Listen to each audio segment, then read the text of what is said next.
被摔成内伤的马特是个涂鸦爱好者，但他有个癖好，就是潜入富豪家中，留下到此一游的字样。几个月的时间里，他与好友小黑已经犯案多起，同时在网上也有了不小的名气。这天，小黑来到一处豪宅，为大叔修整衣帽。然而，眼前奢华的房子引起了他的注意，他偷偷溜了进去，并拍下了 WiFi 密码，发给了马特，告诉他这栋房子的主人是个法官。几天后，马特摸清了法官的底细，原来法官还是个英国皇家爵士，并且豪宅里只有他一人生活，是个非常完美的惩戒对象。然而，小黑却说自己的女友已经怀有身孕，他要承担起父亲的责任，不能再陪着马特胡闹。回到家里，马特夜不能寐，心里一直放不下到法官家里涂鸦的想法，于是他决定单独行动。但他怎么也想不到，这一次的惩恶扬善将给他带去无尽深渊。这天夜里，马特看到法官离开了豪宅，飞身翻过围墙，一个箭步飞进院子里，拿出手机连上法官家的 WiFi， 随后就把 WiFi 给关了。没有了 WiFi，那安防系统也就没有了作用。接着，马特拿出铁丝撬开了房门，来到豪宅内。马特开始四处观察，想要找到一处适合涂鸦的墙壁。这时，墙上的一幅肖像吸引了他的注意。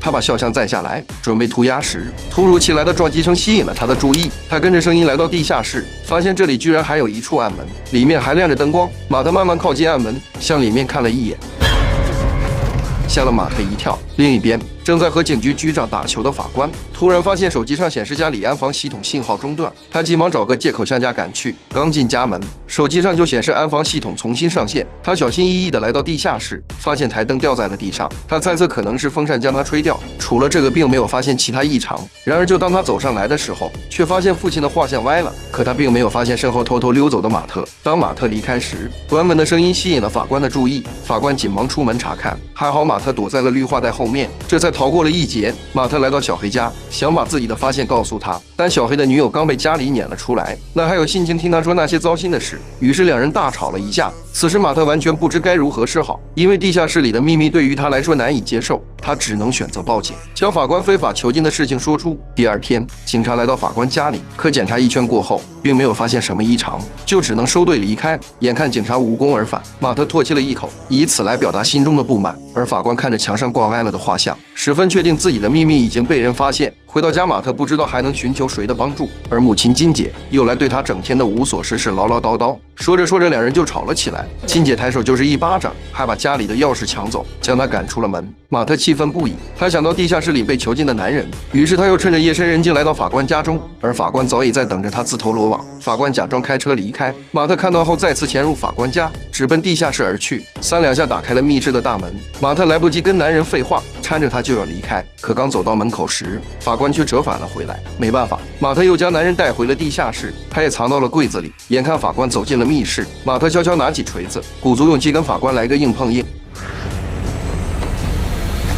结果就来了个狗吃屎。法官正愁找不到马特，没想到他自己就把人头送上。法官连夜销毁作案证据，并磨成了粉末冲进马桶。3天后，发现马特失踪的金姐找来马特唯一的朋友小黑，询问他马特最近有什么异常。而小黑又不想两人惩戒妇人的事情被发现，就什么也没有说。但他知道马特失踪肯定跟法官脱离不了关系，于是他趁着天黑来到法官家门口，撬开了信箱并拿走了里面的一封信，然后把信封偷偷放在马特的抽屉里。随后告诉金姐马特有个藏东西的抽屉。金姐看到法官的信件，第一时间来到警局，把信交给了黑姐，而信上的地址跟前几天被举报非法囚禁的法官家地址一样。黑姐将几件事联系到一起，立马判断马特很有可能就被关在法官家里。于是黑姐又带人来到法官家中，这次检查得很仔细，很快就发现了地下的密室，可是里面早已被法官处理干净，就像一个真的避难所一样。但黑姐还是发现了疑点，密室的门上竟然有一个监视用的小孔。法官说这可能是装修的搞错了，并关上了门。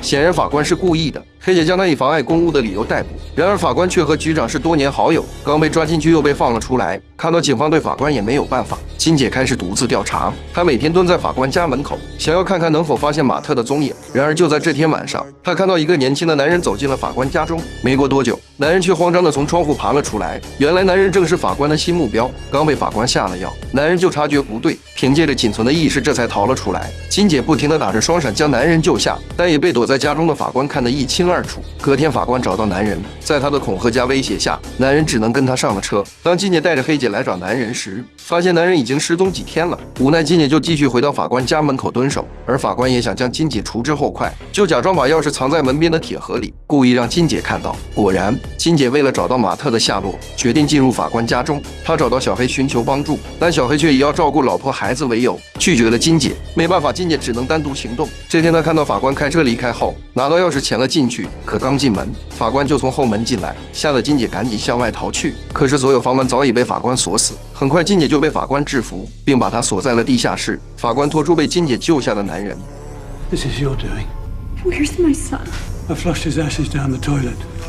法官娴熟地拿起工具，将两人装进了焚烧炉。1个星期后，小黑发现金姐也失踪了，这让他对自己的懦弱十分后悔，直接闯进法官的家中。但豪宅内早已人去楼空，小黑四处打探，终于发现了法官的行踪。他一路开车跟着法官来到新家，看着城堡内所有灯光关闭，小黑偷偷潜入，拿起武器想要解决掉法官，不料地板的声音将法官惊醒。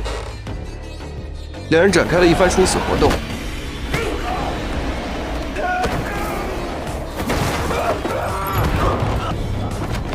最后，年迈的法官被小黑抓了起来。小黑报警后来到车库，里面的布置竟跟原来的地下室一模一样。小黑打开密室，救出了最早被关的男人。故事到这里也就结束了。最终，法官还是没有逃过法律的制裁，而一直被关的男人身份到底是什么？影片里也没有表示。喜欢的小伙伴可以观看一下原片。我们下期见。